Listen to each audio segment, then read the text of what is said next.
Hi everyone, it's Rachel back with the Shades of Orange, and today I'm here to do a science fiction and fantasy wrap-up, but with possibly one exception if I have some extra time at the end. This book video is going to be exclusively science fiction, which I'm actually really happy about because I've said so many times on my channel that when I wanted to bring in some SFF content, I wanted to focus on science fiction.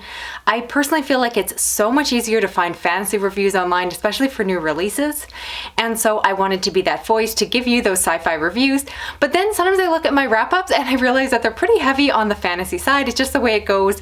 Honestly, it is easier for me as a reviewer to get fantasy copies, so sometimes they're just what I'm reading because that's what's available to me. But here I have almost nothing but sci-fi to talk about. I have some fantastic books, some new releases, some backlist, some new favorites, and all that being said, let's get started. First, let's talk about a couple of upcoming releases. The first one is Interface by Britz-Cunningham. This is a book that I've received for review from Turner Publishing. And this book is set in a dystopian future where everyone has these brain implants, and think of them almost like Google Glasses, so they allow you to have an interface, and so everything you do is captured. You can pull up different information without having to actually pull up a phone or a different device. It's all built into your brain, and so this has become government mandated, and of course in a future like this you can expect that things go terribly wrong and just aren't as perfect as that sounds, because honestly that sounds terrible.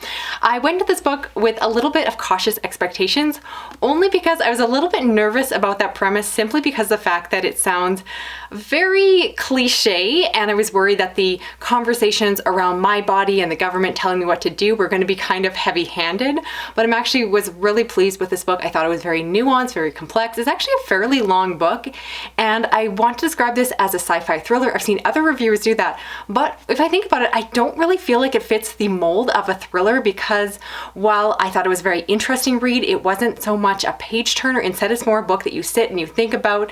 It's very well developed. I thought the world was very complex. It was interesting to learn how the technology was infused within society and the story within it, but as a story itself, I thought it was good, but I was never fully invested in the characters or the plot surrounding this concept. So I think this book has a lot of potential, a lot of things I like about it, but it didn't entirely grip me, and so it wasn't entirely a favorite.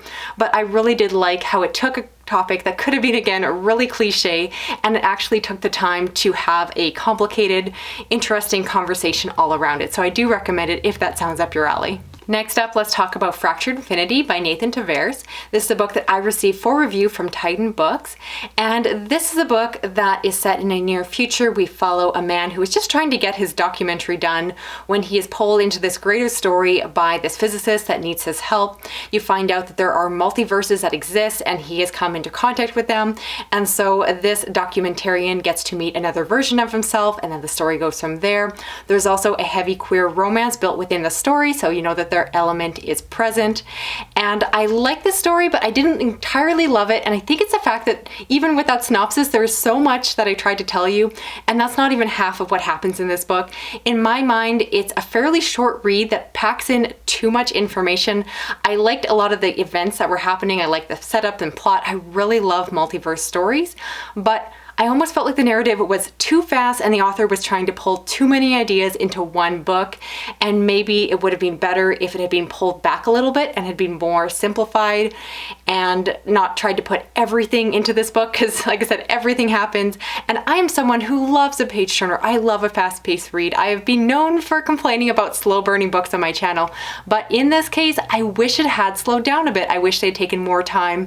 I never fully got attached to the characters, and I just felt like the pace just went, and just the story just kind of went and never stopped, and I would have actually liked it to be slowed down a bit, which is not something I say too often. So again, I like this book. I thought it had some fun ideas, but it didn't entirely work for me. I like that this book was trying to do so many fun ideas, but honestly I think it would have been more successful if it had tried to pare down all of the things it was trying to do into a more simplified, straightforward story. Next, let's talk about Ocean's Echo by Everina Maxwell. This is a book that I received for review from Tor Books, and this follows two young men. One is the nephew of a politician and one is the son of a trader, and there is a big political scheme that is happening and they have to work together to try to figure out what is happening. And that's the general setup. I like this book. I will say that this is actually a standalone companion to another book I've read, which I'll briefly mention here, and that is Winter's Orbit.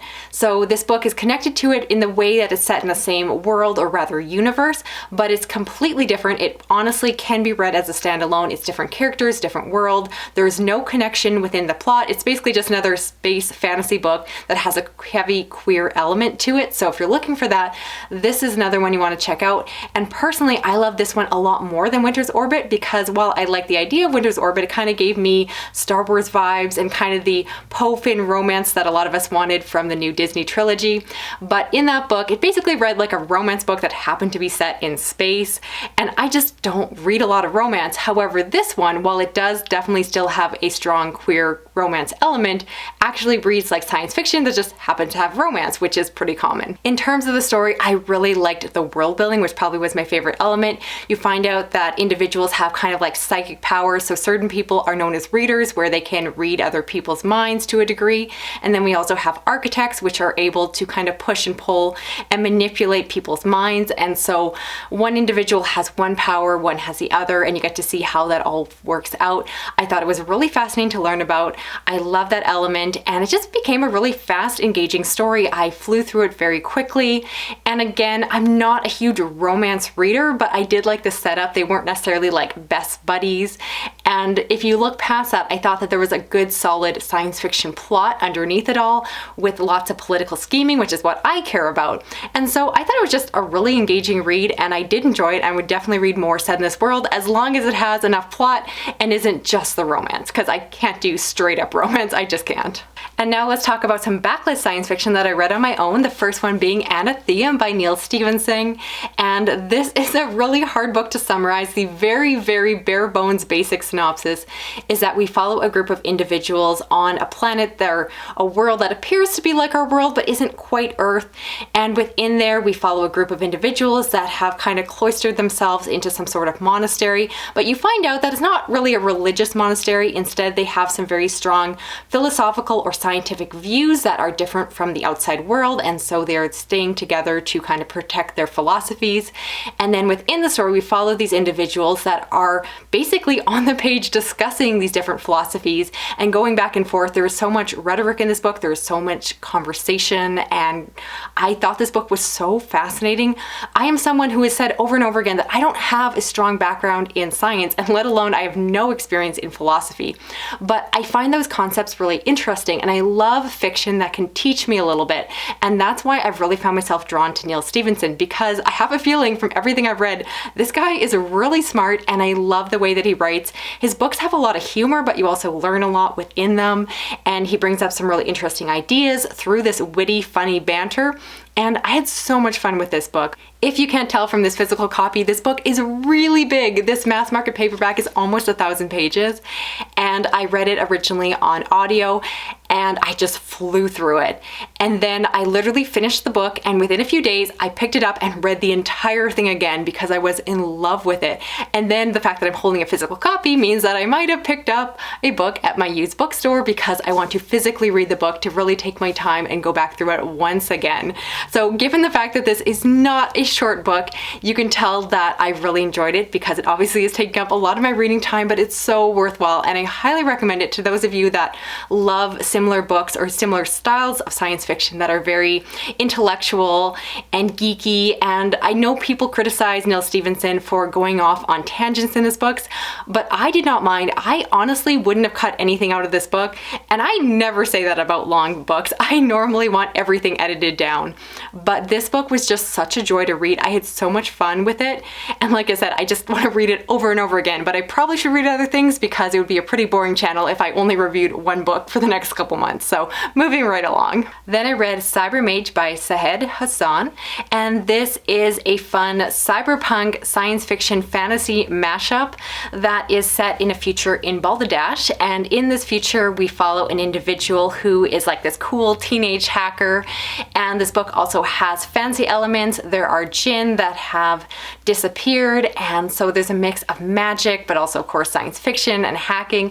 And it was just really fun. It gave me slight vibes of Snow Crash by Neal Stephenson. I almost am nervous to make that comparison because that book is so iconic. But again, if you want a cyberpunk book that kind of plays with the genre, especially one that kind of blends in some fantasy, which isn't always my favorite. I tend to struggle with sci-fantasy, but this one was done really well. And again, it was just really enjoyable, really fun. And it didn't hurt that I read this at the same time that I was watching the show Cyberpunk Edge Runner, which is amazing, by the way. Does anyone else love it? Please leave a comment down below. I'm obsessed with that show, and now I'm obsessed with the soundtrack.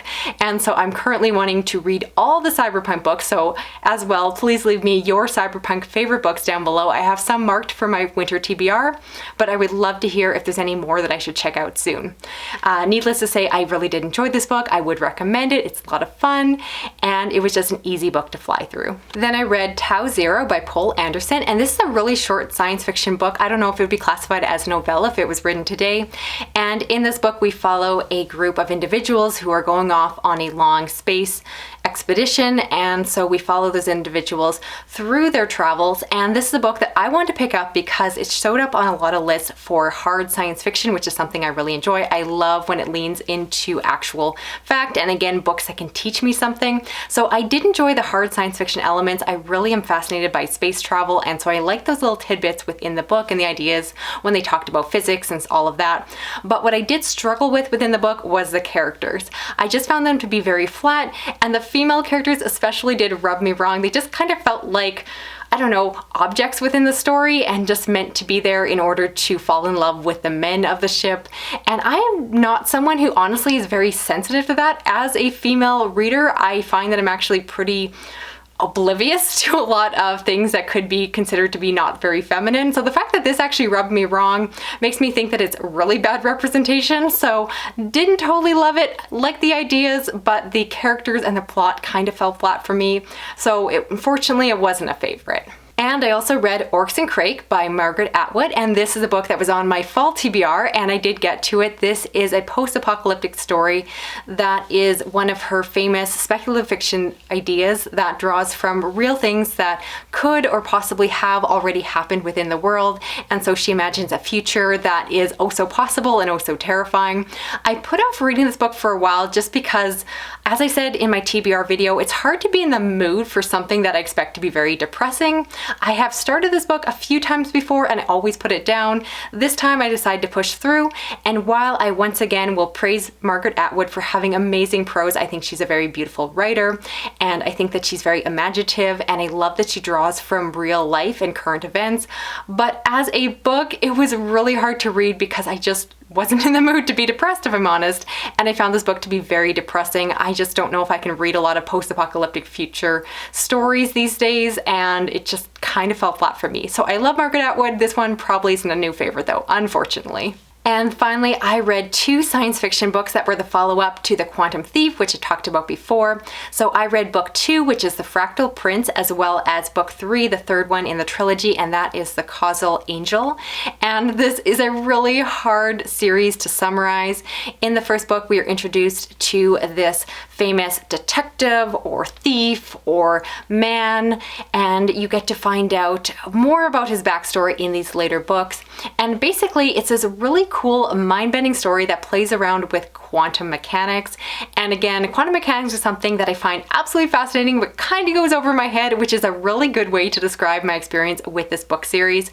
I do want to go back and reread book 1 now that I've read the other 2 and kind of do a reread of the whole series, because I read book 1 a long time ago and then finally got back to the series recently. But I thought book 2 was a little bit weak. It had a good start, but it was really hard to follow.